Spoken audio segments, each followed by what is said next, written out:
And are you allowed to tell us what you told us about your audiobook? Yes. So you gotta get into that before we go. So, I'm paying for audiobook number 1 out of pocket. And so I don't have a big budget to work with, right? So this was one of those where I was like, how am I going to do this? So I put out basically a job posting on Upwork, which is a freelance contract website. And so I start getting applications. I'll share $500. That's the budget I had for audiobook number 1, right? And I thought, I'm going to get some guys who have no experience, that don't sound good, that don't know what they're doing. Surprisingly, got a lot of great applicants. So they start rolling in, about probably 9 or 10 guys, read a sample of the book so I can hear the voices, hear the presentation. The first guy, his name's Nicola Hamilton, sent in the application, did not have a lot on his resume. He was an audio engineer, so that was a big plus, but he had never voiced an audiobook before. I've got guys over here with 600 to 700 samples that they can send me from Audible that they voiced. And I'm like, I'm going to pick this guy. I'm going to pick this guy over here that's done, a dozen or so books. Yeah.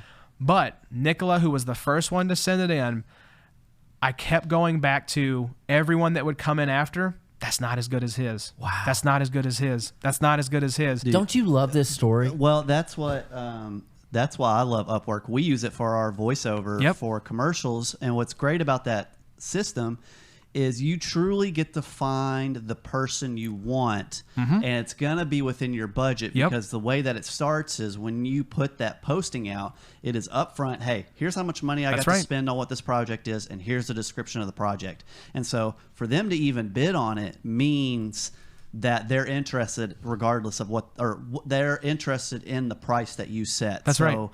From the very start, there's no unknowns. It's all very straightforward. You can get exactly who you want. Exactly. And that's what was so cool, is that now we've formed a great working relationship. We're working on the audiobook for Fall of the Angels, and having that collaborative process, because here's what you don't think about as an author is when you're writing a book, same with you, right? Writing scripts or screenplays or whatever, it's all in your head. You hear the book in the voice in your head. And maybe if you're like me and you're writing fiction, the characters have a certain voice.